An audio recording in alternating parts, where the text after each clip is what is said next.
วินาทีแรกที่น้องธิดาลาวเห็นป้ายโฆษณางานคอนเสิร์ตของตนเองครั้งแรกก็จะมีอาการแสดงความดีอกดีใจเกินหน้าเกินตา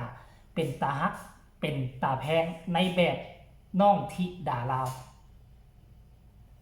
ทักทายสบายดี FC แฟนคลับวังเมื่อกี้บ่เท่าใดนาทีที่ผ่านมานี่ครอบครัวศรีวิไลได้เดินทางไกลไปฮอดเส้นทางแบงที่จะมุ่งหน้าเข้าไปสู่วัดที่จะแสดงคอนเสิร์ตในค่ำคืนนี้กำลังรอท่าไฟแดงอยู่น้องธิดาลาวเลี้ยวไปเห็นภาพป้ายโฆษณางานคอนเสิร์ตค่ำคืนนี้ธิดาลาวก็มีอาการดีอกดีใจแบบบ่เคยเป็นแบบนี้มาก่อนกำลังจอดรอท่าไฟแดงน้องธิดาลาวก็จับโทรศัพท์มือถือมาถ่ายไอ้ก็คิดว่าน้องธิดาลาวมันถ่ายอีหยังมันถ่ายไฟแดงบ่อยู่ทางฝั่งสวรรณเขตบ้านน้องธิดาลาวบ่ทันมีเด้ถ่ายไฟแดงบ่เนาะบาดรถเขาเจ้าสวนกายไปกายมาธิดาลาวก็ซูมเข้าไปบาดที่แท้แล้วเพิ่นซื่นชมที่ทั้งวัดทั้งว่าทั้งพระอาจารย์ทั้งหลวงลุงหลวงตาเพิ่นพากันเฮ็ดป้ายโฆษณางานคอนเสิร์ตที่มันจะเกิดขึ้นในมือแรงนี่แหละโอ้โหเพิ่นก็ดีอกดีใจแห้งซื่นชมว่าตนเองมีป้ายโฆษณานำหมู่แล้วว่าตนเองก็มีชื่อมีเสียงพอมีรูปติดตามป้ายข้างถนนหนทางที่ผ่านมานี่บ่เคยเห็นได้ไปขึ้นกับวงใหญ่ๆเขาก็ตีแต่ป้ายศิลปินวงใหญ่ๆบ่มีรูปภาพน้องธิดาลาวแต่อย่างใดพิเศษสุดๆงานค่ำคืนนี้มันเกิดขึ้นมาก็เพราะความเมตตาความกรุณาของครูบาอาจารย์ของทางวัดทางวาที่น้องธิดาลาวได้ไปเคยช่วยการช่วยงานไปช่วยงานฟรีก็หลายครั้งหลายคราวท่านผู้ชม FC แฟนคลับทั้งวัดทั้งวาเพิ่นก็เลยมีความเมตตาสงสารต่อน้องธิดาลาวมีความเมตตาสงสารเพราะน้องธิดาลาวก็ช่วยการช่วยงานวัดก็หลายครั้งวัดก็เลยอยากตอบบุญแทนคุณจัดสุดใหญ่ไฟกระพริบลงทุนลงฮ้อนเฮ็ดป้ายโฆษณาตั้งแต่สี่แยกทางเข้าวัดมันเป็นทางหอมนะทางแบงทางซอยนะติดป้ายตั้งแต่ทางใหญ่ติดเลียบเข้าไปทางหอมทางน้อยจนไปฮอดหน้าโบสถ์อยู่ทางวัดทางวาทานผู้ชม FC แฟนคลับเฮ็ดให้ค่อยเห็นแล้วค่อยกระหู้สึกตื่นเต้นแทนน้องธิดาลาวท่านผู้ชมเนาะไผจะไปคิดว่า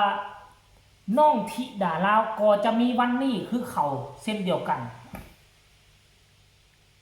เนาะไผก็ตื่นเต้นเฮาก็ตื่นเต้นคันท่าแม่นเฮานะคันท่าแม่นเฮาไปอยู่ในสถานการณ์นั้นเฮาก็ตื่นเต้นเส้นเดียวกันบ่แตกต่างอย่างจากธิดาลาวเลยท่านผู้ชมอยากให้ทุกคนไปชมคลิปนี้เนาะคลิปวินาทีน้องธิดาลาวเห็นรูปภาพตนเองปักใหญ่ๆอยู่ป้ายโฆษณาอาการมันจะเป็นแนวใดให้ทุกคนไปชมคลิปนี้พร้อมๆกันเลยท่านผู้ชมปืดได้อย่างนี้เห็นแล้วพี่น้องเห็นแล้วเซ็ตพี่น้องปืดกูใหญ่กูมูแท้ล่ะบ่เคยพอเห็นแล้วว้า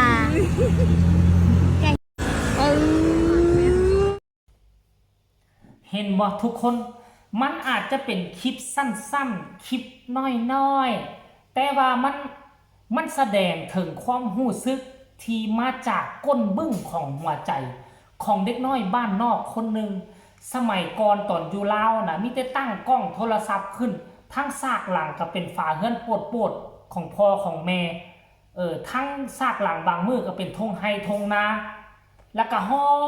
งเพลงไล่สดห้องเพลงลงต่อลง Facebook นั่นไปแนวนี้ไปใครจะไปคิดภายใน 5-6 เดือน จะได้มาอยู่เมืองไทยเมืองที่เจริญรุ่งเรืองเมืองที่มีอารยธรรมเก่าแก่เมืองที่มีเขาเอิ้นว่ามีความโด่งความดังทางด้านหมอลอกหมอลำได้มาอยู่บอที่มันเป็นบอนสารกอให้หมอลำฟีเวอร์มันก็เหมือนกับตนเองฝันไปแล้วมือดีขึ้นดีนะการที่ได้มาอยู่เมืองไทยก็ว่าเป็นความโชคดีแล้วดันไปเห็นรูปภาพของตนเองอยู่ป้ายโฆษณาบักใหญ่ๆอยู่ข้างถนนหลวง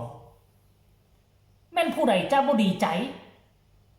มันไกลเกินฝันน่ะเทิงเอาละเทิงแม่นว่าน้องที่ดาราก็บ่ดังบ่โด่งบ่ดังคับฟ้าแต่ว่าการที่น้องมายืนอยู่จุดนี้ได้น่ะมันก็คือไกลเกินฝันแล้วไกลเกินความฝันแล้วสำหรับเด็กน้อยบ้านนอกคนหนึ่งนี่น่ะเห็นตนเองมาอยู่จุดนี้น่ะน้องก็คิดว่าน้องโด่งดังคับฟ้าเมืองไทยไปแล้วแต่ว่าในสายตาของผู้อื่นในแวดวงการก็ถือว่าน้องยังบ่ถือว่ายังบ่ทันประสบผลสำเร็จเทื่อยังบ่ทันโด่งดังคับฟ้าเมืองไทยเทื่อแต่ในความคิดของเด็กน้อยบ้านนอกคนหนึ่งไหนก็คิดว่าตนเองมีกระแสมีชื่อมีเสียงโด่งดังได้ซ้ำนี่นะท่านผู้ชมความคิดของคนบ้านนอกกับความคิดของคนในเมืองมันจะแตกต่างกันคำว่าโด่งว่าดังของคนในเมืองกับคนบ้านนอกมันจะบ่คือกันท่านผู้ชมต้องให้ FC แฟนคลับบางคนนะ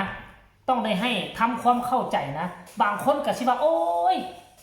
อันวัดเขาสงสารเมตตาเขาเฮ็ดให้ซ้ำนี่ก็ว่าตนเองโด่งตนเองดังสิว่าน้องธิดารอลืมตนลืมโตบ่แม่นได้ความดังของคนในเมืองกับคนบ้านนอกมันต่างกันค่อยก็ว่าโลกของคนในเมืองกับโลกของคนบ้านนอกมันต่างกันโลกของคนบ้านนอกนี่โลกกลมๆคือกันแหละแต่ว่ามันจะบ่กว้างบ่ขวางมันจะแคบคนในเมืองนี่ความโด่งความดังของคนในเมืองนี่อาจจะโลกใหญ่ซ้ำนี่แต่คนบ้านนอกนี่อาจจะความโด่งความดังอาจจะอยู่ในกรอบซ้ำนี่เฮาจึงเห็นการแสดงออกของน้องธิดาลาวเนาะเวลาเห็น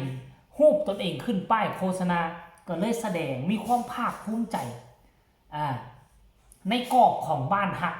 ของเขานั่นแหละและค่อยก็เชื่อว่าพ่อแม่ญาติพี่น้องอยู่ทั้งฝั่งลาวอยู่บ้านพ้นยานางเห็นภาพตัวนี้เขาก็มีความดีอกดีใจเช่นเดียวกันนั่นแหละแต่สำหรับคนอื่นคันท่าว่าเห็นคลิปนี้แล้วเกิดความบ่พอใจอาจจะขีนหูขีนตาก็ให้ทุกคนปัดเลือนผ่านไปอย่าสู้เข้ามาเบิง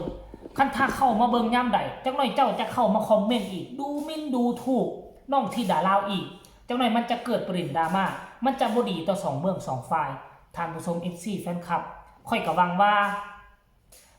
พอแม่ๆ FC แฟนคลับทั้งฝั่งลาวฝั่งไทยผู้ที่ฮักผู้ที่หอมและก็ FC แฟนคลับอยู่ทั้งต่างแดนเห็นคลิปนี้แล้วก็พากันกดไลค์กดแชร์เพื่อเป็นกำลังใจให้กับน้องธิดาลาวแดใครมีคำคิดคำเห็นแนวใดก็ส่งข่าวมาได้ทางใต้คอมเมนต์เนาะสำหรับคลิปนี้ก็สิบ่เว้ายาวแหละท่านผู้ชมก็ขอฝากฝังคลิปนี้เอาไว้ก็แล้วกันไผมักก็ให้กดไลค์กดแชร์ไผบ่มักก็ให้เลื่อนผ่านลาท่านผู้ชมไปเพียงซ้ำนี้สบายดี